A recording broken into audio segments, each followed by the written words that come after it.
Headline earnings per share up 36%. We've got turnover up 172% as well. First up, run us through the major drivers for the kind of growth that's filtered through for this period. Yeah, thanks very much. I mean, we've got a diversified healthcare business with three divisions: the medical, the biotech, and the pharma. And in essence, this set of results, the 6 months, really only has 2 months of the impact of the Litha Healthcare holding deal that was done in April. So in essence, the turnover has gone up, but only really 2 months worth of the acquisition of the 51% of Litha Healthcare holdings.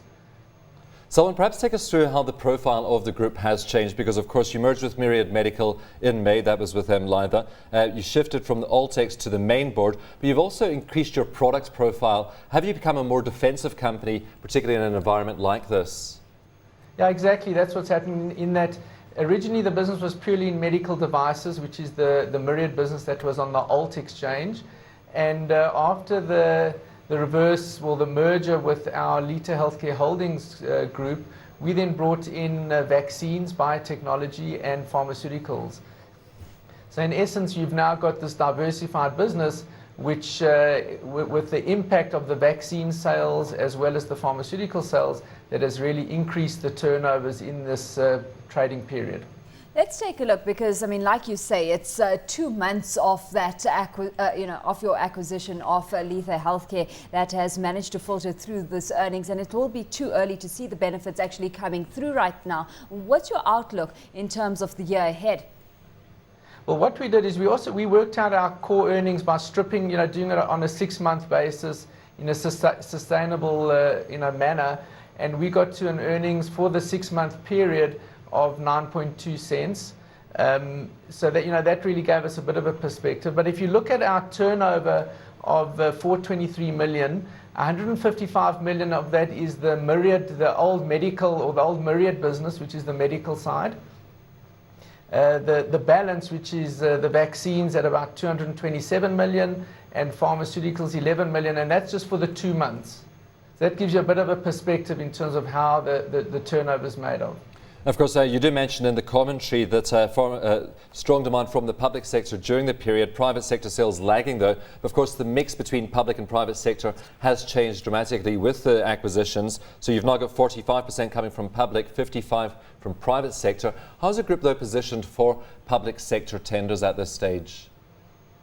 Yeah, I mean, the public sector side for that particular period was strong. There were quite a lot of activity on mass immunization campaigns, which really impacted on the vaccine side as well as on the device side with syringes. From the tender perspective, that works well. The tenders come out every 2 years, where we would be submitting for those particular tenders.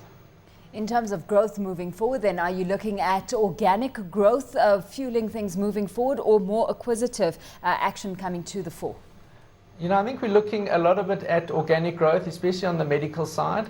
We want to really bed down the business units and to try to bring in new agencies, new products, using the existing business units and looking at their strengths.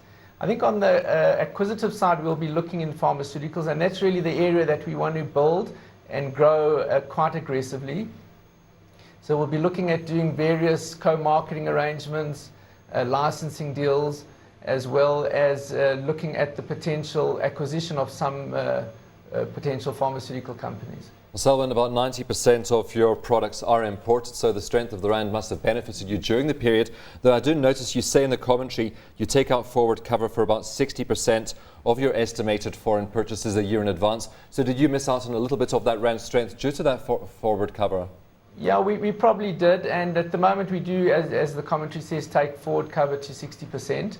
And we have been fortunate in this cycle, but one never really knows how things will roll out in the next cycle. Well, that represents one level of uncertainty. Just looking at the regulatory environment in South Africa, what's your overall sense of the kind of shifts we're seeing in the healthcare regulatory environment? Well, I think it's something we're watching carefully, and it is exciting. I think the NHI will bring certain opportunities going forward, and we need to see how that's going to roll out. I think that'll certainly expand the market, make things more efficient. And then on some of the other legislative areas, we are watching it carefully and monitoring it.